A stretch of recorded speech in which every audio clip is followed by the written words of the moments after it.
राधा स्वामी नाम सुमर मन मेरा, राधा स्वामी नाम सुमर मन मेरा।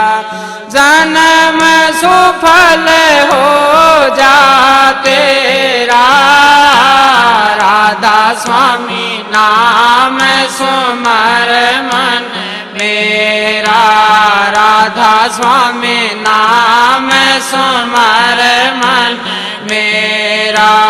जन्म सुफल हो जा तेरा, राधा स्वामी नाम सुमर मन मेरा, राधा स्वामी नाम सुमर मन मेरा। राधा स्वामी, राधा स्वामी दयाल की दया, राधा स्वामी सहाय, राधा स्वामी।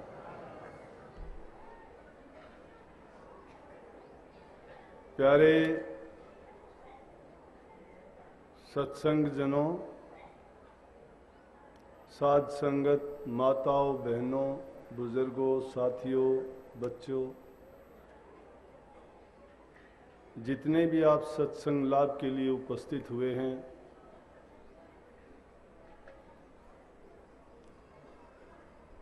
उसको हासिल करने के लिए प्यार से, शांति से, एकाग्रचित होके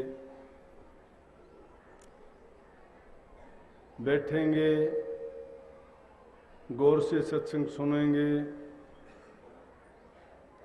तो आप जिस उद्देश्य के लिए आए हैं वो पूर्ण होगा।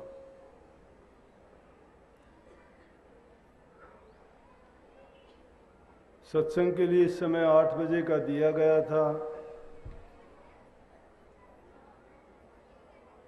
वो इसलिए कि बाद में गर्मी होती है, परेशानी होगी, आप लोगों की सहूलियत के लिए ऐसा किया गया था। लेकिन काम का भी समय है, फसल उठानी है, सत्संग का समय ना होते हुए भी यहाँ की संगत की ये मांग थी कि एक सत्संग 6 तारीख को कर दो, बल्कि जब नेपाल साइड में सिक्किम के दौरे से जाने से पहले ही फिक्स हो गया था लगभग। कभी गर्मी होती है, कभी मौसम बदल जाता है, फिर भी सतगुरु से प्रार्थना की थी कि सतगुरु सत्संग के दिन मौसम थोड़ा अच्छा करना, ताकि संगत को किसी प्रकार की दिक्कत तकलीफ ना हो। और मालिक ने सुनी, सब कुछ अच्छा है, तो आप भी उस अवसर का पूरा लाभ शांति से उठाएं। सत्संग बहुत सुनते हैं आप, नाम की दीक्षा भी ली है, और बहुत कुछ ये नज़र भी आता है कि काफ़ी हद तक आप रूहानियत के रास्ते पे, परोपकार के रास्ते पे और मानवता कल्याण के कार्य में बड़ी रुचि दिखाते हैं और करते भी हैं। समाज के उत्थान के लिए, राष्ट्र की उन्नति के लिए ज़रूरी है कि पहले इंसान व्यक्तिगत रूप से सही हो, फिर घर परिवार में प्यार, शांति रखे, सभी मर्यादाओं का पालन करे, जिसमें बूढ़े बुजुर्गों की सेवा स्वरूपा, आपस में मिलजुल के प्यार से रहना, हर काम में एक दूसरे की सहायता करना, दुख दर्द में शामिल होना,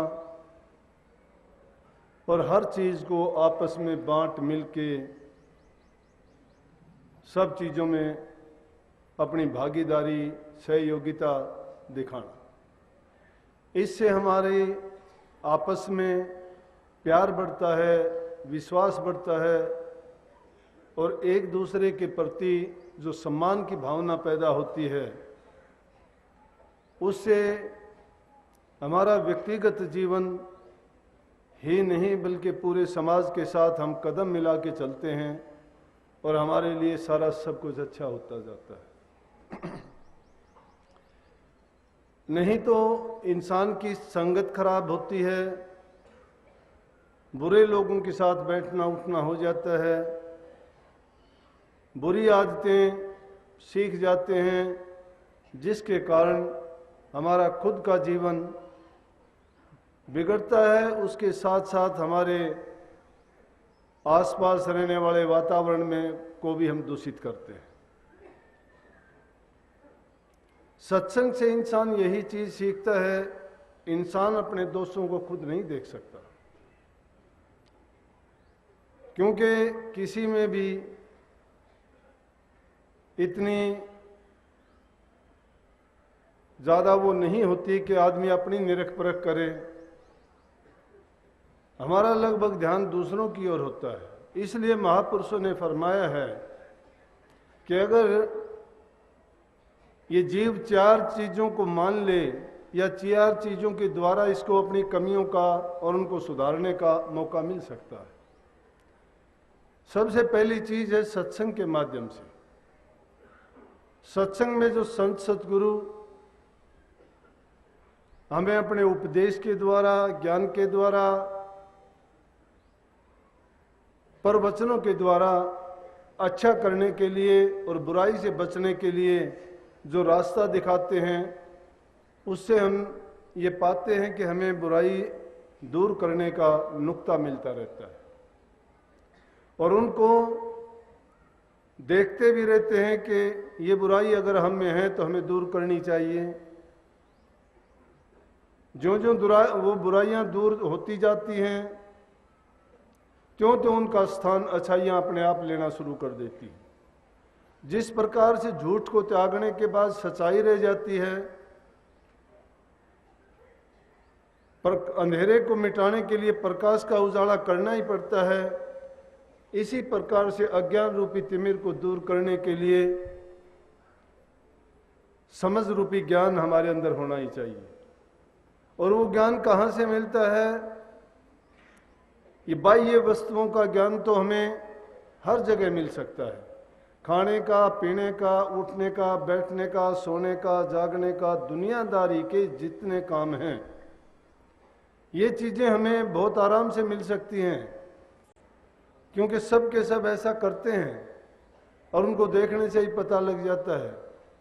लेकिन जो आध्यात्मिक ज्ञान है, जिससे आत्मिक उन्नति हो सकती है, जिससे इस जीव का कल्याण है, नहीं तो दुनिया में देखते हो, चाहे किसी के पास धन दौलत है, चाहे किसी के पास कितने ऊंचे महल मकान हैं, चाहे किसी का कितना ऊंचा पद प्रतिष्ठा है, चाहे उनके पास कितने भोग्य पदार्थ सामान है सारे, लेकिन फिर भी देखते हो ये जीव हताश है, निराश है, दुखी है, संतुष्ट नहीं है कोई भी। और उसकी दुखी होने का कारण, संतुष्ट न होने का कारण क्या है? कामनाएं। संसार की कामनाएं उसके पास इतनी हैं कि कभी भी इसकी तृप्ति होती नहीं है। वो नहीं मिलती हैं तो भी नहीं होती, मिल जाती हैं तो भी नहीं होती हैं। ये तृष्णा रूपी प्यास जब शरीर में, इंसान के मन में लग जाती है, बढ़ जाती है, तो कभी वो खत्म होने का नाम नहीं लेती।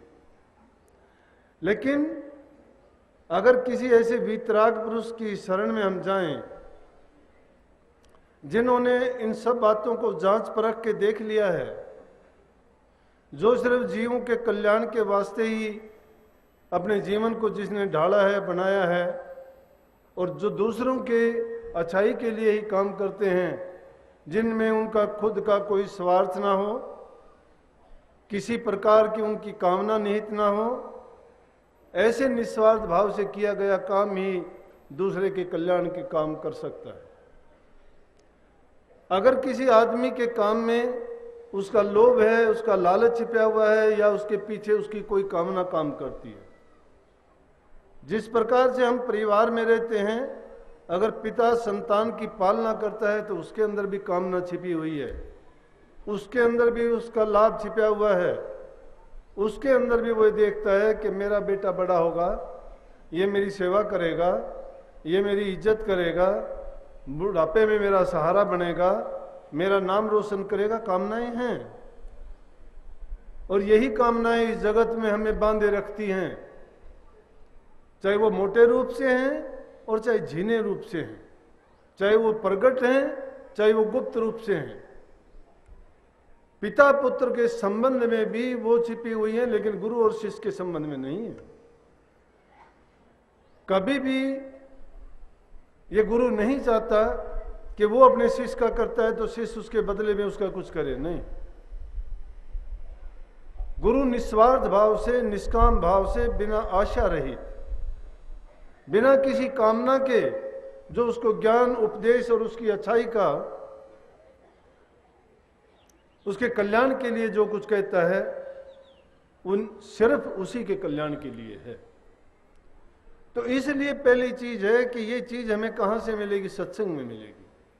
हमारी आत्मा उन्नति के लिए, इस जीव को मोक्ष प्रदान करने के लिए, और 84 से छूटने का इससे बढ़ के कोई मौका नहीं। इससे पहले रूप में हम अपनी बुराइयों को गिन गिन के निकाल सकते हैं, देख सकते हैं।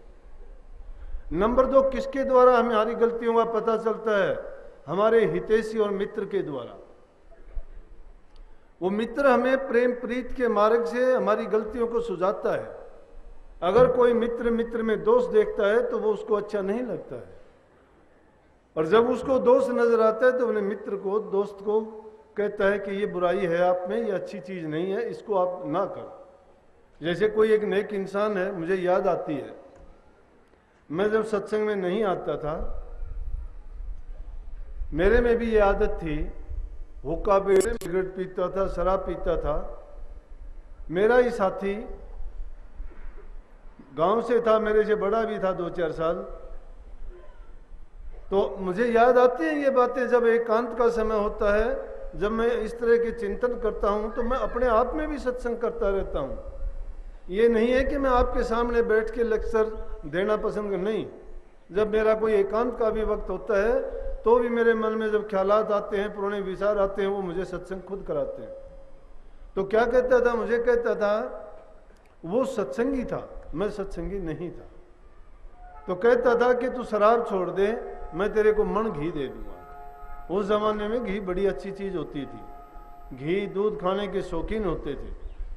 आज वो मुझे बात याद आती है कि वो मित्र था, मेरा हितैषी था, मेरी गलतियां निकालना चाहता था। इसलिए दूसरा आदमी का गलती निकालने का, गलती बताने का और उसको उनसे छुटकारा दिलाने का काम कौन करता है? मित्र करता है। वो उसकी गलतियों को प्रेम प्रीत के मार्ग से, उसको ये नहीं कि कोई उसके ऊपर दबाव नहीं डालता, उसको किसी प्रकार का कोई वो नहीं करता, लेकिन वो उसको प्यार से, प्रेम से उसकी बुराई को बता भी देता है, निकलवाना भी चाहता है।